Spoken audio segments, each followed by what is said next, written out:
வணக்கம் ஃப்ரெண்ட்ஸ். இன்னைக்கு நாம கத்திரிக்காய் விதைப்ப பத்தி பார்க்கலாம். ஏற்கனவே இத பத்தி ஒரு வீடியோ போட்டிருப்பேன். அதாவது நம்ப எவ்வளோ ஈஸியா வீட்ல இருக்கிற பொருள வச்சே நம்ம வந்து நாத்து போடுறதுன்ட்டு. நான் எப்பயுமே பால் கவர் தான். மிளகாயா இருக்கட்டும், கத்திரிக்காயா இருக்கட்டும், பால் கவர் தான். இப்ப இது பார்த்தீங்கன்னா, கரெக்ட்டா 33 நாள்லேருந்து 34 நாள் ஆகுது. அதாவது போன ஜூன் 2ஆம் தேதி விதைச்சது. ஆ பார்த்தீங்கன்னா, எவ்வளோ ஹெல்த்தியா இருக்கு பாருங்க. இது என்னன்னா, இத பேரும் இதில எழுதி வச்சிடலாம். டேட் எழுதி வச்சிடலாம். ஏற்கனவே சொல்லியிருப்பேன். அதே கான்செப்ட் தான் யூஸ் பண்றேன் ஃபுல் அண்ட் ஃபுல். இப்ப இது வந்து ஒரு 8 ரகம் போட்டேன். அதில ஒரு இது வந்து கொஞ்சம் ஸ்டெம் பெருசாயிடுத்து. அதனால எடுத்து டிரான்ஸ்பிளான்ட் பண்ணிட்டேன். இப்ப இது பார்த்தீங்கன்னா, கர்நாடகா வெரைட்டி தான். ஆ அதே மாதிரி இது அடுத்த செட்டு மிளகாய் போட்டிருக்கேன். இது 2 சில்லுகுடி அந்த கத்திரி. இது போட்டு கிட்டத்தட்ட ஒரு 15, 16 நாள் தான் ஆகப்போகுது. இதுவும் அதே மாரி ஒரு 40, 45 நாள் இல்ல 50 நாள் அந்த சைஸ்க்கு ஏத்த மாரி தான் வந்தோனே டிரான்ஸ்பிளான்ட் பண்ணிருவேன்.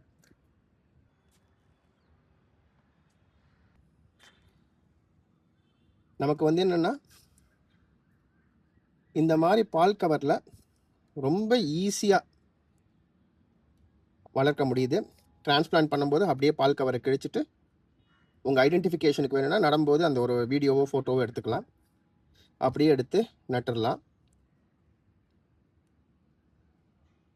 இன்னொரு ஒரு முக்கியமான விஷயம் என்னன்னா, நம்ம தண்ணீர் கொடுக்கும்போது சின்ன ஒரு பாட்டில் இருக்கு பார்த்தீங்களா? ஆ சின்ன ஒரு 1/2 லிட்டர் பாட்டில்ல கூட ஒரு ஓட்டைய போட்டு அழகா குடுக்கலாம். சின்ன நாத்து எதுவுமே ஒண்ணும் ஆகாது. அதாவது அந்த செடி அந்த நாத்து மேல விழுந்தாலும் ஒண்ணும் ஆக மாட்டேங்குது. இதுக்கு சாயில் மிக்ஸ் பார்த்தீங்கன்னா, நல்ல மக்கிய தொழு உரம் 50%, அப்புறம் வந்து பழைய மண்ணு ஒரு 10%, 10லேருந்து 20%, அப்புறம் செம்மண்ணு. இது 3 தான். வேணும்னா நம்ம வந்து ஆத்து மணலும் கொஞ்சம் கலந்துக்கலாம். உங்களுக்கு இதில பார்த்தாலே தெரியும். எப்படி எரு இருக்குன்ட்டு. ஒரு 15 நாளைக்கே அந்த வளர்ச்சியும் தெரியும். முக்கியமா இந்த மாரி கொஞ்சம் ஃப்ரெஷ்ஷா மண் எடுக்கும்போது, அந்த எறும்போ, பூச்சிகளோ, அந்த பழைய மண்ணுல இருக்கிற பாக்டீரியல் ஏதாச்சும் இருந்ததுன்னா, பாக்டீரியலோ, ஃபங்கலோ அந்த மாரி ஏதாச்சும் இருந்தா, அத அவாய்ட் பண்ணலாம். நான் 10% எதனால 10லேருந்து 20% எதனால வந்து பழைய மண்ணு கலக்கிறேன்னு பார்த்தீங்கன்னா, அதுவும் வந்து ஃபுல் அண்ட் ஃபுல் சாண உரமா தான் இருக்கும். அதாவது என்னோட முக்காவாசி ஃப்ரிட்ஜ் பாக்ஸா இருக்கட்டும், இல்ல எதுவா இருந்தாலும் அதில வந்து எய்தர் 70, 30, அதாவது 70% சாணம், 30% மண்ணா இருக்கும். அப்படி இல்லாட்டினா 80% சாணம், அடுத்த 20% மண்ணா இருக்கும். இப்படிதான் இருக்கும். அடியில வந்து எப்பயுமே கரும்பு சக்கை, வெங்காயத்தூள் இதெல்லாம் இருக்கும் முக்காவாசி. நான் சொல்றது மண் சாயில் ஃபில்லிங். அதனால தான் நான் எப்பயுமே இந்த மாரி எடுப்பேன்.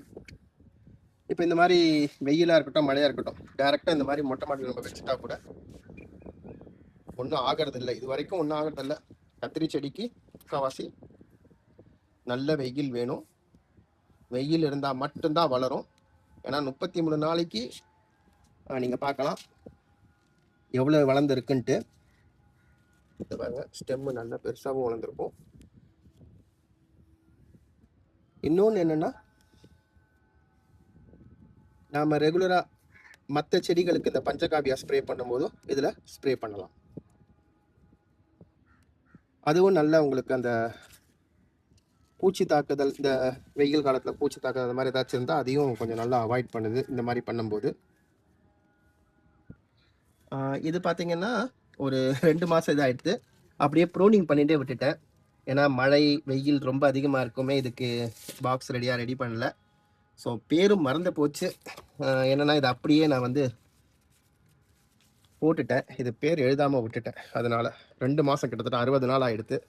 ஸோ இத வந்து ஒரு ஷேட்ல எடுத்து வச்சுட்டு அப்படியே இருக்கு. இது பார்த்தீங்கன்னா காத்தால அதிலேருந்து ஒரு டிரான்ஸ்பிளான்ட் பண்ண செடி. ரகம் பார்த்தீங்கன்னா இங்கேயே கவர் போட்டிருப்பேன். நான் ஃபோட்டோ எடுத்துட்டேன். இது வந்து பர்பிள் ஒண்டர் அந்த கத்திரி ரகம் ஷேர் பண்ணியிருந்தாங்க. அந்த ரகம் தான் இது. தேங்க்யூ.